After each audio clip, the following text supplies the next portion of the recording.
Magandang araw mga kaibigan. Pag-usapan natin itong panggugulo ng makakaliwang grupo sa ating bansa. Na itong nangyayari ngayon kay VP Sara, ang utak lahat nito, mga makakaliwa. Tingnan nyo ang nag-file ng impeachment complaint. Makabayan Black, Akbayan, mga makakaliwa yan. Okay, dito may napanood akong video, in-upload ni Reaction TV. Yung pag-ambos ng mga makakaliwa kay Pangulong Rodrigo Roa Duterte nung siya pa'y presidente. 2 beses ito, alam ko ito. Dahil yung mga kasama natin sa active service, binalita sa akin. Ito, yung pangalawang zona ata ng Pangulo doon sa Batasan Pambansa, nag-rally ang mga makakaliwa. Gusto nilang peace talks. Sabi ng Pangulo, anong peace talks? Inambos nyo nga ako eh. Wala nang peace talks, pulbusin ko kayo. Kaya galit na galit ang mga makakaliwa sa mga Duterte. Dahil ang mga Duterte lang talaga ang pupulbos sa kanila. Ito ngayon, wala na, nakikipag-alyansa na ang administrasyong ito. Okay, pakinggan natin ito ha.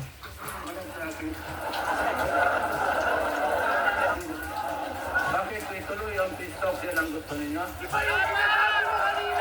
Ay, siyempre. Inambos ninyo ako. Anong gusto mo? Oh, inambos ninyo ako. Paano kayo mag-peace talk kung nagpatay ako? Okay. 2 beses. Nalaman ko ito yan. Una, in between yung boundary ng Davao City and Bukidnon. Inambos nila ang convoy ng Pangulong Rodrigo Roa Duterte. Pangalawa doon sa Marawi, nung kasagsagan ng Marawi Siege. Papunta siya doon, inambos na naman siya doon. Mabuti at may protection ng Diyos sa Pangulong Duterte. Hindi siya nasugatan, whatever. Hindi masyadong itong binalita sa mainstream media. But alam ko ito. Oh, bakit tayo mag-peace talks kung napatay ako? Wala nang peace talks. Kaya doon, nung simula, talagang determinado ang Pangulong Duterte na makipag-peace talks sa mga kaliwa. Akala niya sincero sila. Yung pala, hindi. Kaya yun, nasimulan yung NTF-ELCAC para pulbusin, tapusin na ang makakaliwa. Tuloy-tuloy tapos patayin ninyo ako. Sino kung sa sino? Kaya na, huwag kayo magpapainit. Basta, sabi ko muna sa lahat sa representante. Pero hindi mausap lahat. Usap kami, makinig kayo sa kanilang sagot. Yun. Usap ko. Gusto dyan tapos ko. Sana yung takyan ko. Sino ang kausap ng pistol? Kaluluwa ako.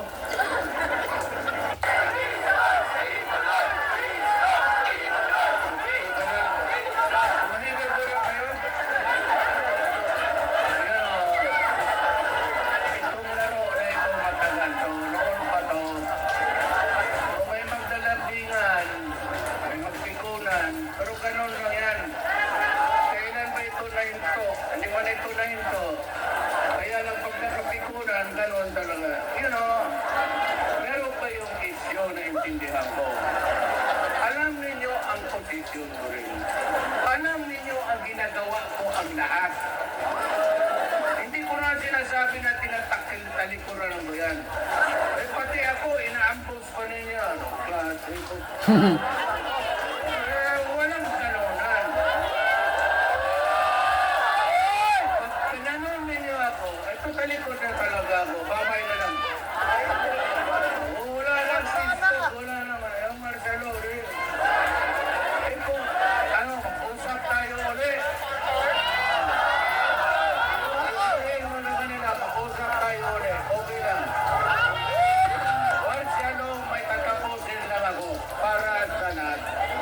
Hindi yan forever. Maghintay lang kayo. Iilan na lang ang nandyan na may kasalanan. Kaya ako hindi makapasok dyan. Sabihin ko sa inyo dahil may presento na hostages dyan sa malaking mo. Ginawalan assault. Kasi sabi ko madadamay ang 300. Kasi talagang puputuin ang ulo ka mo. Ina-attack ng military. Yan na nagpaiwan na problema ko na hindi ninyo alam. Bigyan mo akong panahon, 1 taon lang ako presidente ninyo. Bakit ninyo ako gano'n yun? I promise you, non-reform, tanongin ninyo si Mariano kung anong ginagawa niya. Sino kay sabi kay Mariano, hayaan mo yung PRO, sige ilagay mo yung mga pelan. So pag-upo ng Pangulong Duterte, yung sinasabi niyang Mariano, makakaliwa yan. Ginawa niyang Land Reform Secretary. Ang dami niyang inilagay na mga makakaliwa. I think 4. 4 na makakaliwa inilagay niya sa cabinet. Believing na sincero itong makakaliwa na magkaroon ng kapayapaan.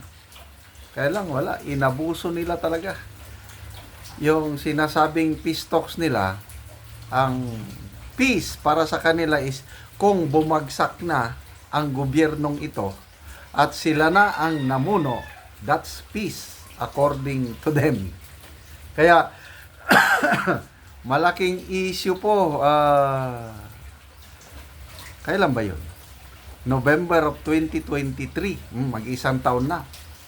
Nung bigla na lang may pinirmaan na kasunduan, joint communique between the Philippine government at saka National Democratic Front na mag-i-resume ang peace talks. Nako, ang daming umalma.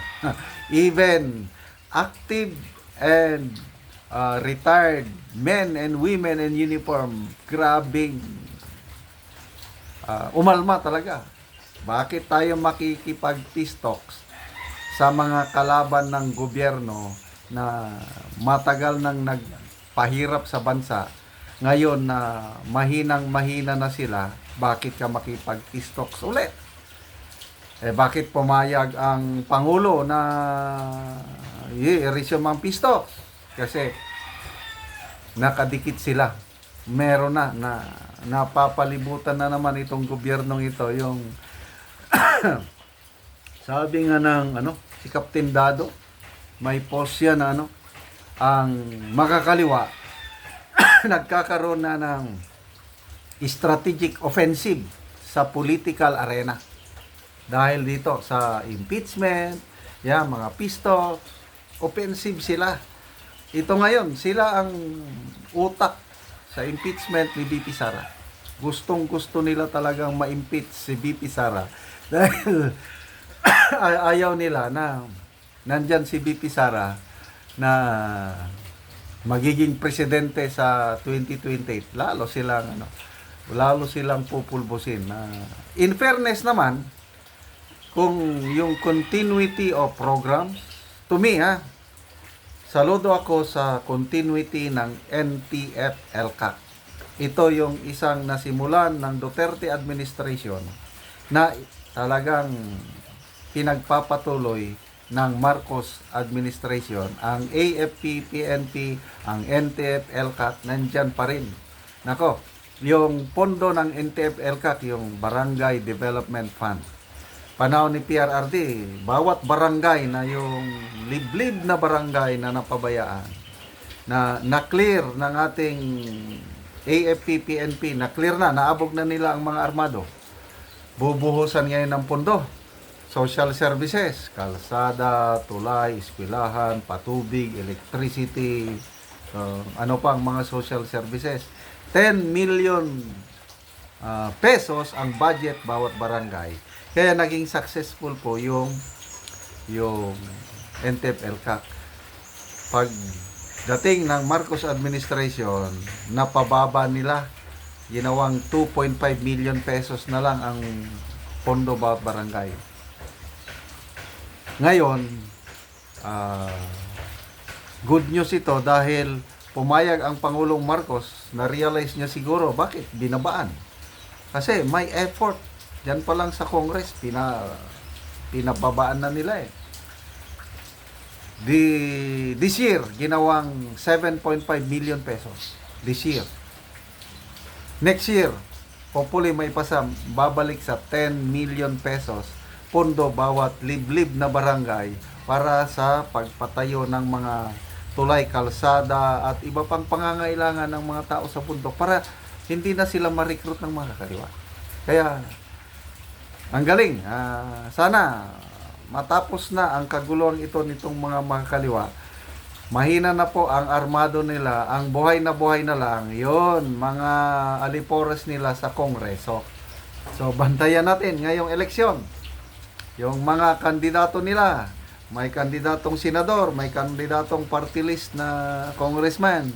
Wag na mag-isip-isip po tayo para hindi na makabalik. So, ulitin ko, 2 beses inambos ng makakaliwa si PRRD nung siya pa'y presidente. At ito yung sinasabi niya na inambos nyo ako, bakit pa tayo magpipistok?